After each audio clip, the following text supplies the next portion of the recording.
जय भीम साथियों। जय भीम, जय भारत, जय संविधान, जय मंडल, जय जोहार। आज का ये महत्वपूर्ण लाइव एक जो प्रकरण हुआ है मेरठ में उसको लेकर है और बहुत सारी इंपॉर्टेंट बातें मुझे आपके बीच में रखनी है।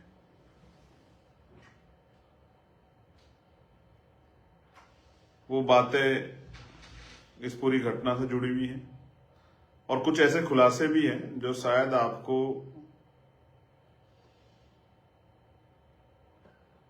अंदर से सोचने को मजबूर कर दें, जैसी मुझे जानकारी है। लेकिन क्योंकि स्थिति बड़ी अजीबोगरीब थी और मुझे जो भविष्य में खतरा दिख रहा है इस मामले में, तो मुझे लगा कि आपको उसके प्रति सचेत करना जरूरी हो गया है। सर्वप्रथम तो मैं बहुजन समाज में जन्मे सभी संतों, गुरुओं, महान पुरुषों को नमन करता हूं और उनको नमन करना इसलिए जरूरी है उन महापुरुषों को क्योंकि उन महापुरुषों का बहुत बड़ा योगदान है। तो आज मैं जो इंपॉर्टेंट बात है, जो मुझे लग रहा था कि अगर आप तक नहीं पहुंची तो खराब हो जाएगा, आप तक ये बात जानी जरूरी है और आपके माध्यम से पूरे देश तक, जहां तक भी लोग इस मामले को जानना चाहते हैं उसको उन तक ये बात पहुंचे। प्यारे साथियों, इस ये घटना को लगभग अब 60 घंटे करीब बीत गए और इन 60 घंटों में मैं चाहता था कल परिवार के पास मिलने जाना, लेकिन वहां के बड़े सीनियर अधिकारी से मेरी बात हुई। उन्होंने मुझसे 24 घंटे का समय मांगा कि हमें 24 घंटे का समय दीजिए, हम गिरफ्तारी करेंगे, हम बेटी को बरामद कराएंगे। और जब वो समय पूरा हो गया तो आज मैं परिवार से मिलने के लिए गया। और आप ये समझिए कि कहीं भी कोई घटना होती है तो परिवार से मिलने के लिए लोग जाते ही हैं, उनका दुख बांटने के लिए। और जो मतलब उस तरह की जनप्रतिनिधि हैं वो इसलिए भी जाते हैं कि परिवार का जो विषय है, उनकी जो मांग है, उनके मन सामने जो परेशानी है उसको उठाएं और उनको एडमिनिस्ट्रेशन, पुलिस, वरिष्ठ अधिकारियों के, मीडिया के माध्यम से उनके संज्ञान में मुख्यमंत्री और तमाम बड़े अधिकारियों तक उनकी अपनी बात पहुंचाएं, जिससे उस परिवार की मांगों पे सरकार चिंतन करे। तो आज जब मैं चला तो यहीं से पुलिस ने मुझे जो है उस तरह से मेरी निगरानी करनी शुरू की और मेन हाईवे जो है गाजियाबाद का, वो हाईवे पर बैरिकेडिंग लगा के मेरी गाड़ी को रोक लिया। मैंने उनसे आग्रह किया कि भाई मैं जाना चाहता हूं उस परिवार की पीड़ा सुनने के लिए, उनकी आवाज उठाने के लिए। मेरी परिवार से बात हुई है, अभी भी आधा घंटा पहले मेरी परिवार से बात हुई, तो उन्होंने मुझसे कहा कि आपको आना है, हमारे यहाँ जरूर आना है। तो मैंने कहा कि आप मुझे क्यों रोक रहे हो? तो उन्होंने जबरदस्ती की, गाड़ी रोक दी, मुझे पैदल उतर के चलना पड़ा, रोड कई बार जो रोड बदलने पड़े, दौड़ लगानी पड़ी, तमाम तरह से प्रयास था कि मैं वहां जाऊं क्योंकि हमारे हजारों कार्यकर्ता वहां इंतजार कर रहे थे। और जब मैं पहली गाड़ी से क्रॉस किया तो हम मतलब पहली जगह से हम लोग काफी दूर हाथापाई, मतलब पुलिस के लोग धक्का देते रहे, लात मारते रहे। एक कील जैसी नकुली चीज जो है यहाँ अगर आप देखोगे, यहाँ ये रही, वो मेरे हाथ में भी जो है लग गई।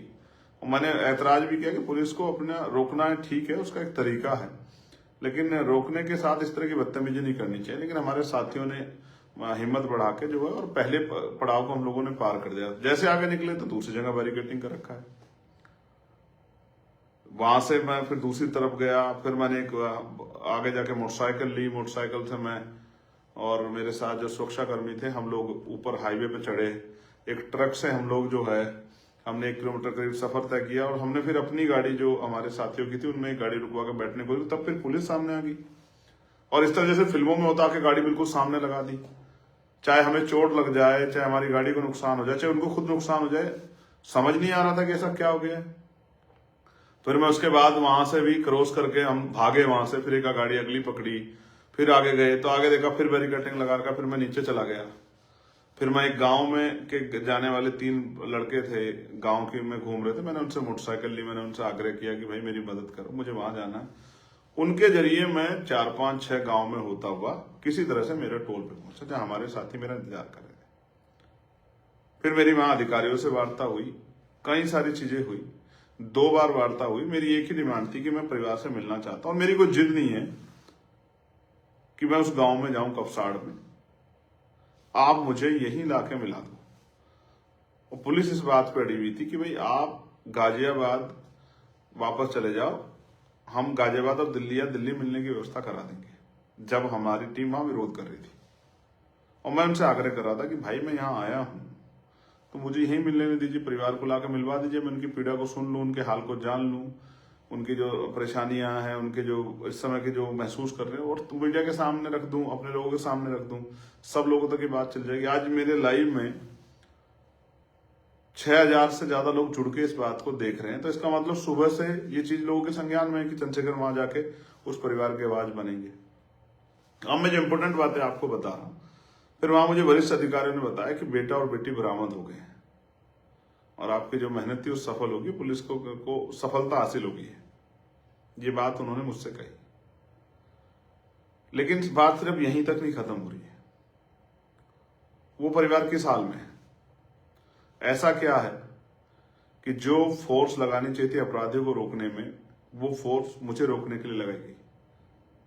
ऐसा क्या है, सब चीजों को जानते हुए भी इस तरह से जगह जगह बैरिकेडिंग करके और मेरी जान को दांव पे लगा के जो है पुलिस इस तरह की कार्रवाई कर रही थी। कौन इतना प्रेशर कर रहा था, इसका जवाब अगर कोई शख्स दे सकता है तो वो है जिलाधिकारी मुझे मेरठ, जो इस बात का जवाब दे सकते हैं।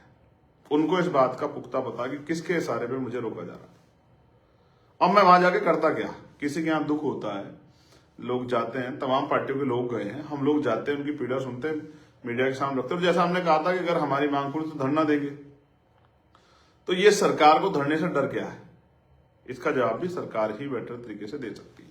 मैं आपको जो चीज बताना चाह रहा हूं इंपॉर्टेंट, जो आपको जाननी चाहिए, और मुझे जो भविष्य का खतरा है, कल का जो मुझे खतरा है, जैसे बताया गया शाम में जब लोग वहां आंदोलन कर रहे थे, पुलिस ने लाठीचार्ज किया या धक्का दिया, इधर खींचा उधर खींचा, कपड़े फटे, चोट लग गई, ये कोई बहुत बड़ी बात नहीं है। तो जब आदमी संघर्ष करने स्वाभिमान सम्मान के लिए निकलता है, इस तरह की सोच जो होती है इनसे नहीं घबराना चाहिए। और जो लोग घबराते हैं, मैं तो उनको बिल्कुल भी नहीं मानता कि वो इस बात के साथ सड़क पर निकलेंगे, हम मतलब जाएंगे तो हमें वो नहीं होगी, कोई परेशानी आ जाएगी। तो जिनको इस तरह का भय हो वो घर में रहे यार, काहे को जा रहे हो। बेसिक ये है कि मुझे किसने बताया कि लड़की कल ही बरामद करा ली गई, और आज क्योंकि हम लोग जा रहे थे और हम लोग अगर इस तरह की स्थिति हो जाती तो हमें पता पहले ये बात क्लियर हो जाती, लड़की मिल गई तो हम लड़की से मिलते, वो किस हालत में जानने का प्रयास करते। लेकिन पूरे शाम तक मुझे ऐसा लगता है कि जब बहुत दबाव बन गया तब पुलिस को, एडमिनिस्ट्रेशन को बताना पड़ा कि लड़की और लड़का बरामद हो गए, वरना उससे पहले सारे मामले को छिपाया जा रहा था। अब महत्वपूर्ण क्या है, अगर लड़की पुलिस के पास थी, पुलिस ने बरामद कर ली, तो आज पूरे दिन लड़की को कहां रखा गया, उसको क्या सिखाया गया, क्या समझाया गया। क्योंकि मुझे जो घटना बताई गई है चशमदीदों द्वारा या वहां के लोकल लोगों द्वारा कि वो लड़का उस लड़की को पिछले लंबे समय से परेशान कर रहा था, इस बात को लेकर गांव में विरोध भी हुआ था, इस पर चर्चा भी हुई थी, और लड़की ने स्पष्ट मना कर दिया था कि मैं इस लड़के से दूर रहना चाहती हूँ, इसको कहिए कि लड़का अपना कोई दूसरा रास्ता इख्तियार कर ले, मैं इससे बात नहीं करना चाहती। लड़का जबरन उस लड़की के पीछे पड़ा हुआ था और उसको टॉर्चर कर रहा था, उसको उस लड़की को मजबूर कर रहा था कि वो उस लड़के से बात करे। और उस दिन भी क्या हुआ, अगर आपने सुना हो कि उस लड़के ने खेत से निकल के उस लड़की को आवाज लगाई, जहां उसकी मां भी साथ थी, कि मुझे उससे बात करनी, लड़की ने मना कर दिया। तो जहां तक मुझे नजर आता हुआ ये है कि लड़के ने लड़की को धमकी दी कि अगर तुम मुझसे बात नहीं करेगी तो मैं तेरे परिवार का कत्ल कर दूंगा, और इस बात को पुख्ता करने के लिए उसने एक हथियार से उसकी मां का कत्ल कर दिया। डरी सहमी लड़की जिसकी मां का कत्ल उसके सामने हो गया हो या मृतक स्थिति में हो, वो उसको किस स्थिति में, एक आदमी था, 2 आदमी थे, 4 आदमी थे, उसको कैसे लेके गए, कहां लेके गए, किसी को नहीं पता है। अब मुझे डर क्या है? अब मुझे डर है कि लड़की को डराकर, लड़की को समझाकर, परिवार को डराकर, इसलिए शायद हमें जाने से वहां रोका जा रहा था कि हम ना मिले, हम ना अपनी बात, उनकी बात सुन पाए, ना कर पाए, कि जिसके लड़की को डरा के कल लड़के के फेवर में बयान दिलाए जाए कि मैं ही इसके साथ जाना चाहती थी। और इसका एक माहौल बनाने का काम कल से किया जा रहा है कि लड़का लड़की में प्रेम प्रसंग था, लड़का लड़की जो एक दूसरे को जानते थे, लड़की बड़ी है, लड़का छोटा है। ये सारी बातें कल से जो है वहीं आसपास के लोगों द्वारा, मीडिया का मैं धन्यवाद दूंगा इस महान मीडिया का, जिसमें बिल्कुल भी नैतिक चरित्र नहीं है, कमजोर वर्गों की बेटियों के चरित्र का दमन करते हुए। ये भी एक तरह का नोचना होता है, जिस तरह का जो है वो मीडिया कर्मी कर रहे हैं। उनमें सब्र नहीं है, उनमें हिम्मत नहीं है जानने की, लेकिन उनको वो किसी भी अरे गहरे कहीं बाइट चला के ये बताना है कि लड़की गलत है। हम कल से देख रहे थे, चाहे हाथरस हो, हाथरस में भी यही हुआ, मीडिया ने डिबेट करनी शुरू कर दी। मेरे आज भी याद है कुछ चैनल डिबेट करवा रहे थे और कह रहे थे कि फोन में उनपे कोई जानकारी नहीं थी कि उनके फोन में मैसेज मिले हैं, उनकी बातें होती थी, उनका ये होता था, उनका वो होता था। आप समझिए पूरा नैरेटिव क्या, पूरा नैरेटिव उस परिवार को गलत बनाने का है।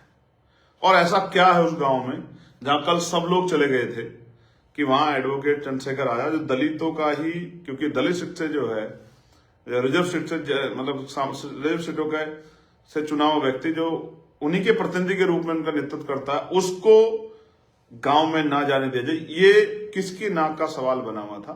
और जितनी मैं समझता हूं ये हिम्मत डिस्ट्रिक्ट लेवल के अधिकारियों, डिस्ट्रिक्ट लेवल के नेताओं में या अधिकारियों में तो नहीं थी।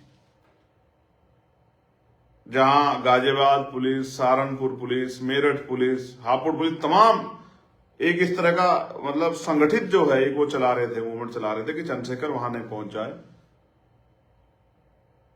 ये क्यों था? इसका एकमात्र कारण मुझे नजर आता है कि परिवार दहशत में है, परिवार डर में है, और परिवार चंद्रशेखर आजाद से ना मिले, और परिवार को जिस तरह का दबाव बना जा रहा है, वो दबाव बनाने में पुलिस प्रशासन और वहां के लोकल लोग कामयाब हो जाएं, मुझे ऐसा लगता है। इस गांव की हिस्ट्री के बारे में 2018 के आसपास की एक घटना हुई थी जिसमें दलितों के घर जलाए गए थे। ये भी इस गांव का इतिहास है। ये भी मुझे आज वहीं किसी सज्जन द्वारा बताया गया। मैं आपको ये बात बता रहा हूं बहुत जिम्मेदारी से। उत्तर प्रदेश में गुंडा राज चल रहा है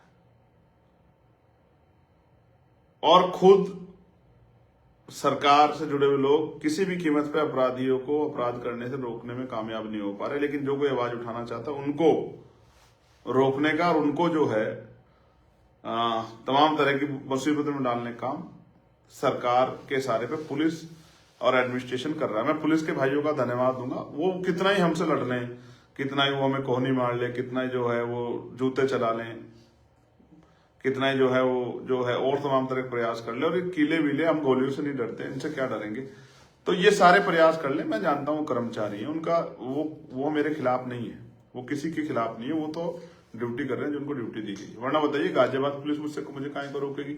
मामला मेरठ का है, और मेरठ में भी मैं तो इस बात पे भी असहमत नहीं था कि भाई मुझे गांव में जाना है। मैं तो इस बात पे भी सहमत था कि मुझे गांव में, अगर आप गांव में दिक्कत है किसी भी तरह की, जो कल तक तो नहीं थी, कल तो ज्यादा आक्रोश था, कल तो ज्यादा लोग चिंता में थे, कल सिचुएशन वैसी थी, तो कल तक इतने लोग गए सबको, तब तो दिक्कत नहीं आई। लेकिन आज जब काफी चीजें बीत गई हैं तो हम परिवार को सुने बगैर कैसे वो करेंगे? तो आज ऐसा क्या हुआ कि मुझे वहां नहीं जाने दिया गया? ये बहुत बड़ा चिंता का सबब है। और हो सकता है कल लड़की जो है किसी डर में, क्योंकि कोई मजबूत आदमी तो है नहीं समर्थन में वहां खड़ा दिख रहा है, हो सकता है डरा के धमका के कल उस लड़की से फेवर में बयान दिया जाए। ये मेरा डर है। पहले मेरा डर ये था कि हो सकता है उस लड़की की हत्या कर दी जाए, और हो सकता है उसी के ऊपर इल्जाम लगा दिया जाए कि उसने अपनी मां की हत्या कर दी होगी। लेकिन अब मेरा डर यह है कि हो सकता है कल पीड़िता से डरा के आरोपी के फेवर में बयान दिला दी जाए और पूरे मामले को पलट के साबित कर दिया जाए कि लड़की ही लड़के को लेकर चली गई थी। मैं इस बात को, क्योंकि हमारे बहुजन समाज के लोगों को इस पर निगाह रखनी है, और मैं पार्टी कार्यकर्ताओं का बहुत धन्यवाद दूंगा जो सुबह से टोल पे डटे हुए थे, दोराला टोल पे, प्रतापपुर टोल पे, जो लोग गांव में गए थे परिवार से मिलने के लिए, उन तमाम कार्यकर्ताओं का मैं दिल से धन्यवाद करूंगा। जब पुलिस मुझे जबरन उठा रही थी वहां, मुझे पकड़ के खींच रही थी, मेरे बाल खींचने की कोशिश कर रही थी। किसके इशारे पे, किसको खुश करने के लिए, मैं समझ सकता हूं। जो कार्यकर्ता सीना तान के एक जवान की तरह लड़ रहे थे, मैं उन तमाम भाइयों का बहुत धन्यवाद देता हूं। आज मेरी आंखों में उनका हो जो पहले सम्मान था उससे भी ज्यादा बढ़ गया कि किस तरह वो जो है रक्षा सुरक्षा कर रहे थे। लेकिन आप भी जानते हैं इन परिस्थितियों में भी मैं नहीं चूका अपने परिवार के पास पहुंचने। मैंने पूरी कोशिश की कि आपको नहीं जानकारी, मैं 20 से 25 किलोमीटर मुझे बाइक पे बैठ के जाना पड़ा, और एक अकेले जवान के साथ जो हमारे साथ सुरक्षा के जवान थे, मैं उनका भी धन्यवाद दूंगा कि उन्होंने बेचारों ने काफी प्रोटेक्शन किया। लेकिन सिर्फ एक ही वो था और तमन्ना ये थी कि उस परिवार से जाके मिला जाए, क्योंकि जो समय दिया गया था पूरा हो गया था। बहुत मुश्किल घड़ी, बहुजन समाज के लोगों को सतर्क रहना, सावधान रहना है। और मैं ये पूछना चाह रहा था, मैंने कहा भी मीडिया से कि कपसाड़ जो है वो पाकिस्तान के टेरिटरी में है क्या? कि वहां एक चुना हुआ सांसद जिसकी बहन को उठा लिया गया है, जिसकी जो है मां की हत्या कर दी गई, वो अपने परिवार से नहीं मिल सकता, कि ये पाकिस्तान में है क्या? क्यों? मेरठ जो दिल्ली से 100 किलोमीटर नहीं है, रोड से जो गांव 3 किलोमीटर स्थित है हाईवे से, उस गांव में एक चुना हुआ जनप्रतिनिधि, एक सांसद क्यों नहीं जा सकता? मेरे वहां जाने से किसे खतरा था? इसलिए मेरी चिंताएं बढ़ी हुई हैं। मेरे मन में इस बात का भय है कि उस बेटी के साथ उसको डरा कर धमका कर हो सकता है आरोपियों के फेवर में बयान करा दिए जाए। लेकिन हम भी इस मामले पे निगाह बनाए बैठे, हम भी छोड़ने वाले नहीं है। हमारी टीम बेटी से मिलने की कोशिश करेगी और कोशिश करेगी उसको किसी तरह का दबाव उसके पार ऊपर ना बनाया जाए। परिवार से मेरी अभी बात हुई, वो उसके पिता और भाई नरसी, उनके पिता दोनों रो रहे थे। वो कह रहे थे माँ तो चली गई, माँ को तो आप देख नहीं पाए, लेकिन पिता को आके देख लो। उनकी इच्छा थी, लेकिन उनकी इच्छा के विरुद्ध क्यों जो है प्रशासन किसी भी कीमत पे, आप ये समझिए कि जब मैंने उनसे आग्रह किया आप डीएम ऑफिस मिलवा दो, सर्किट हाउस मिलवा दो, लेकिन ऐसा क्या था कि मुझे परिवार से ना मिलने का जो है, ये किसका आदेश था कि चंद्रशेखर को परिवार से नहीं मिलने देना है? आप समझिए उत्तर प्रदेश है जहां कानून के राज की बात करते हैं, मुख्यमंत्री हर चौराहे पे यमराज खड़े, हर चौराहे पे यमराज खड़े। कहीं कोई बेटी का अपमान कर जाएगा तो वहां यमराज मिलेंगे और वो कहीं ऊपर चला जाएगा। लेकिन यहां तो 52 घंटे बाद यमराज नहीं मिले। कहां गए आपके यमराज मुख्यमंत्री जी? और जो लोग जा रहे हैं परिवार से मिलने के लिए, उनको रोक रहे हैं, उन पर डंडा चला रहे हैं, उनको जो है अपमानित कर रहे हैं। सब समझ रहे हैं, जनता देख रही है, जनता देख रही है। और जिस तरह का व्यवहार जो है, मुझे लगा कि बाद में पुलिस आधार बनाएगी कि भाई हमारे कार्यकर्ता भी गुस्से में आ जाएंगे, तो मैंने कहा ठीक है, हम लोग नहीं जब मिलने देते कोई बात नहीं, हमें तो अपने लोग समझाने नहीं मिलने देंगे, कोई बात नहीं। लेकिन मैं बहुत जल्द कपसाड़ जाऊंगा, मैं इस बात का आपको विश्वास दिलाता हूं। जब कपसाड़ मेरठ में है और वो पाकिस्तान के टेरिटरी में नहीं है, चाइना के टेरिटरी में नहीं है, तो फिर एक चुना हुआ सांसद वहां क्यों नहीं जा सकता अपने परिवार से मिलने के लिए? जब तक मैं वहां नहीं जाऊंगा मैं भी चैन से नहीं बैठूंगा। और मैं अपने मेरठ के साथियों को धन्यवाद दूंगा जो पिछले 2 दिनों से वहां डटे हुए हैं। एक एक कार्यकर्ता का हमारी पार्टी के नेता होगा, और मैं उनसे कहूंगा कि निगाह बना के रखें, बिल्कुल नहीं छोड़ना है। किसी भी कीमत पे बहन बेटियों के सम्मान की रक्षा करनी है, उनको न्याय दिलाना है। और क्योंकि बेटी बरामद होगी ये सूचना उन्होंने मुझे अधिकारियों ने दे दी थी, इसलिए मैंने ज्यादा वो भी नहीं किया। मैंने प्रयास किया कि ठीक है, जब बेटी बरामद हो गई है, और एक आरोपी पहले बरामद उन्होंने पकड़ लिया था जो नामजद है, और एक जो है वो बाद में, अब जब मैं गया वहां, उन्होंने मुझे बताया कि आपकी डिमांड पूरी हो गई। मैंने उनसे भी कहा कि परिवार को सुरक्षा व्यवस्था आप मुहैया करें लाइसेंस के साथ साथ, क्योंकि परिवार का सुरक्षित रहना बहुत जरूरी है, उनको किसी तरह का भय ना। तो ये सब चीजें मैं आपके सामने इसलिए लाना चाहता था क्योंकि जिस तरह की मुझे सूचनाएं मिली और जिस तरह का आज परिवार से ना मिलने देना, परिवार पर प्रेशर बनाना और किसी हर तरह रोकना, हजारों की संख्या में फोर्स लगाना, ये इस बात को स्पष्ट करता है कि कहीं तो कोई खेल है, कहीं तो कोई बात है जिसको प्रशासन छिपा रहा है। उत्तर प्रदेश है ये। मैं किसी भी जाति की हो, किसी भी धर्म की हो, किसी भी पार्टी जुड़ी महिलाओं को पूछना चाहता हूं, आपने देखा है ना कभी कभी कुछ अपराध इतने जघन्य होते हैं जिनके लिए किसी के पास जवाब नहीं होता है। एक माँ जो अपनी बेटी को खींच के ले जाते हुए गुंडों को नहीं देख पा रही थी, जो सामना करने के लिए मैदान में आई, और उस माँ को धारदार हथियारों से किस तरह से उसको कुचल दिया गया, ये आपने और मैंने देखा। ये उत्तर प्रदेश है, ठाकुर योगी आदित्यनाथ जी का उत्तर प्रदेश है। उन्हीं की सरकार में कमजोर वर्गों की बेटियों को उठा लिया जाता है और उनकी माओं के साथ, जब एक माँ जो है ढाल बन के, शेरनी बन के अपने बच्चों की रखवाली के लिए खड़ी जाती है, तो उनकी माओं को धारदार हथियार से कुचल दिया जाता है। और जो उनकी न्याय की आवाज उठाने के लिए जाते हैं, उनको पुलिस सड़क बैरिकेटिंग करके रोकने का काम करती है, धक्के देने का काम करती है। ये आपने मैंने देखा। मैं एक काम कह के आया हूं उनसे, आप सुनोगे मिल जाएगा, कि ये जो आज दर्द सीने में लेके जा रहा हूं कि अपने परिवार से नहीं मिल पाया,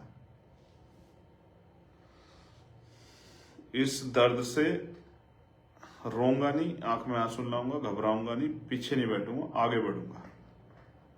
अपने साथी से भी क्या आया, उन्होंने कहा साहब मुझे यहाँ चोट मार दी, मुझे पुलिस ने यहाँ डंडा मार दिया, मुझे यहाँ मुक्का मार दिया। मैंने उनसे भी कहा कि जब बहन बेटियों के सम्मान की रक्षा के लिए, सुरक्षा के लिए जिम्मेदारी लेके घर से निकले तो फिर किसी से घबराओ मत। ऐसी मुसीबतें आपका रास्ता नहीं रोक सकती, आपको कमजोर नहीं कर सकती। डटो मैदान में, ये तो आएंगी मुसीबतें। अगर देश के क्रांतिकारी जिन्होंने देश की आजादी की लड़ाई, अगर वो इन बातों से डर जाते तो क्या देश आजाद हो जाता? क्रांति खून मांगती है, बलिदान मांगती है। अगर आजादी चाहिए, स्वाभिमान सम्मान का जीवन चाहिए, तो संघर्ष करने का मादा रखो। जिन साथियों ने संघर्ष किया उनको आभार। जिन साथियों ने पूरा दिन लगाया, मेरठ की पूरी टीम को, मुजफ्फरनगर की, गौतम बुद्ध नगर की, गाजियाबाद की, बुलंदशहर की, हापुड़ की पूरी टीम को धन्यवाद, सैल्यूट आपको। और स्पेशली मेरठ की टीम को जो डटी रही, बिजनौर के साथियों को भी, जो हमारे साथी आए थे, उन सबका भी धन्यवाद। हमारी नेशनल टीम के साथी भाटी जी, जो आज बहुत खूब संघर्ष किया, हिमांशु भाई, अमित भाई, निजाम भाई, सतपाल चौधरी जी, कपिल भाई, उन तमाम साथियों को, एक एक कार्यकर्ताओं को, सभी जिलाध्यक्षों को, प्रदेश की टीम को, मंडल की टीम को, मिशन 78 के भाइयों से मैं मिला, वहां थे, सबको मेरा धन्यवाद। लेकिन मैं आपको बहुत जिम्मेदार से कह रहा हूं, ये शुरू है, अंत नहीं। साहब कहते हैं जिस समाज को मुफ्त में खाने की आदत हो जाती है वो कभी क्रांति नहीं करता, और जो क्रांति समाज नहीं करता वो अपने अधिकारों की रक्षा नहीं कर पाता, जो वो शासक समाज भी नहीं बनता। जो शासक समाज है उसकी बहन बेटियों का रोज अपमान होता है, उनको रोज जूते अब खाने पड़ते हैं। इसलिए शासक बनो। और मैं आपसे कह रहा हूं, क्रांति का ये जो पर्व है, इसमें आहुति दो, आगे बढ़ो, संवैधानिक रूप से संघर्ष करो, पढ़ लिख के मेहनत करो, भाईचारा बनाओ। फिर इस तरह का कोई गुंडा, आप सोचोगे अगर कल ताकत आपके हाथ में, तो कोई गुंडा आपकी बहन को उठा ले जाएगा। मैं तमाम कमजोर वर्गों को कह रहा हूं, मुसलमानों को, पिछड़े वर्ग के लोगों को, संविधान को मानने वाले सामान्य जाति के लोगों को, जो बाबा साहब अम्बेडकर की विचारधारा में, फूले साहब की विचारधारा में विश्वास रखते हैं, उनको भी कह रहा हूं। तमाम दलित समाज के लोगों को कह रहा हूं, महसूस करके देखो। उस माँ के बारे में, उस भाई के बारे में सोचो जिसकी ने माँ खो दी और बहन किस हालत में है और 52 घंटे से गायब थी। उस पिता के बारे में सोचो जिसकी पत्नी को कुचल दिया गया और जिसको बेटी को अपना सम्मान मानता, वो 52 घंटे तक गायब है। वो, मैं तो समाज को परिवार मानता हूँ, इसलिए मेरे अंदर जो फीलिंग है, फिर मैं ना अपनी तबीयत के बारे में, ना अपनी सेहत के बारे में, ना किसी और चीज के बारे में फिर नहीं सोचता। मैं एक दिन का समय मांगा था, पूरा हो गया था, इसलिए मैं गया था। और आपको इस बात के लिए मैं बता देता हूँ कि बेटी बरामद हो गई है। जो सबसे बड़ी डिमांड थी हमारी कि बेटी सकुशल है, बेटी बरामद होगी, ये बात मैं आपको बता रहा हूँ। लेकिन ये भी इसके लिए भी कर रहा हूँ कि बेटी का बयान जब तक ना हो जाए, आप लोग नजर रखना। मैं फिर कह रहा हूँ, बेटी को डराकर उसके बयान को अपराधियों के पक्ष में कराने के लिए एड़ी चोटी के जोड़ लगाए जाएंगे, ऐसा मेरा विश्वास है। इसलिए हमें नजर रखनी है, अपनी माँ के हत्यारों को सजा दिलवानी है और उस बेटी के सम्मान की रक्षा करनी है। मैं आपका भाई चंद्रशेखर आजाद, आज आपके संघर्ष को धन्यवाद। और जो साथी डटे रहे, जिनको चोट लगी, मेरे प्यारों, अपना ख्याल रखना। लड़ाई लंबी है, एक दिन में संघर्ष परवान नहीं चढ़ेगा, लेकिन जब तक राजकाज नहीं बनेगा इस तरह के अपमान आपको सहने पड़ेंगे। इस अपमान से चिल्लाओ चीखो मत, इसको अपमान के घूंट को पियो और उससे संघर्ष करने की क्षमता पैदा करो और फिर मैदान में डटो, लोगों को जोड़ के भाईचारा बना के अपनी शक्ति बनाओ। आभार, धन्यवाद। जय भीम, जय भारत, जय मंडल, जय जोहार, जय संविधान, जय जवान, जय किसान, जय विज्ञान, जय लोकतंत्र। जैसी भी बात रहेगी आपके बीच इसी मीडिया के माध्यम से आकर रखूंगा। मैं क्यों नहीं जा पाया इसके बारे में आप चिंतन करना कि क्या कारण था कि मैं नहीं जा पाया और कौन था जो मैं चाहता था मैं ना जाके परिवार से मिलूं, और ऐसी क्या बात थी जो छिपाई जा रही थी जो मेरे जाने से सामने आ जाती। मेरी नजर इस पूरे मामले पे आप भी नजर रखिए। धन्यवाद।